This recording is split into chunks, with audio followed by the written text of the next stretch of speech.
খসড়া তালিকায় নাম থাকলেও এসআইআর শুনানিতে ডাক পেলেন লোকসভা তৃণমূলের চিফ হুইপ তথা দলের সাংসদ কাকলি ঘোষ দস্তিদারের পরিবারের সদস্যরা। কাকলির মা ৯০ বছর বয়সী ইরা মিত্রকে শুনানির জন্য ডাকা হয়েছে। শুনানিতে ডাকা হয়েছে কাকলির দুই ছেলে, পেশার চিকিৎসক বিশ্বনাথ দস্তিদার ও বৈদ্যনাথ দস্তিদারকে। কাকলির ছোট বোন পিয়ালি মিত্রকেও ডাকা হয়েছে শুনানির জন্য।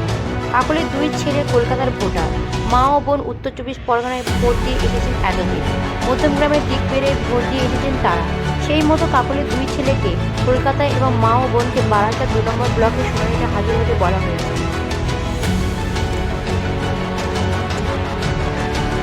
10টা বাজুক, খবর নেবো, অফিস খুলুক, যে কেন নাম নেই। ওরা যদি কিছু কাগজপত্র আসে চায় সেগুলো দিতে হবে।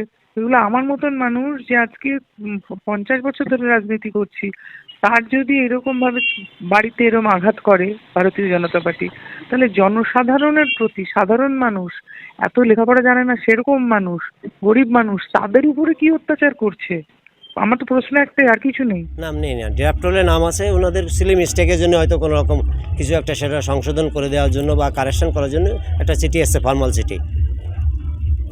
সেই চিঠি কোথায় গেছে? চিঠিটা আমি রিসিভ দিয়ে দিয়েছি অলরেডি, হ্যাঁ, সকালেই আজকে দিয়েছি আমি। তাহলে তো খসড়া তালিকায় নাম নেই, যে নাম থাকবে, খরসাদারের নাম আছে ওনাদের, খরসাদারিতে ওনাদের নাম আছে, সবারই খরসাদারের নাম আছে, দিদিদের পরিবারের সবার নাম পরিবারের সবার নাম আছে, পিয়ালি ঘোষ দস্তিদার, ইরা মিত্র।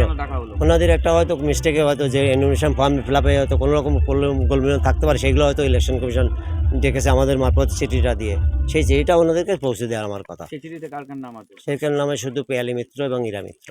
পিয়ালি মিত্রকে? পিয়ালি মিত্র কাকুল ঘোষ দস্তিদারের মানে বোন সম্ভবত রিলেশন, আর ইরা মিত্র ওনার মাদার মা। দুইজনকেই শুধু।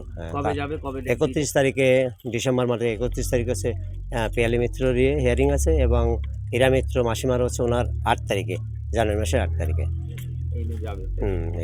যেতে হবে। এটা কি পরিকল্পিতভাবে?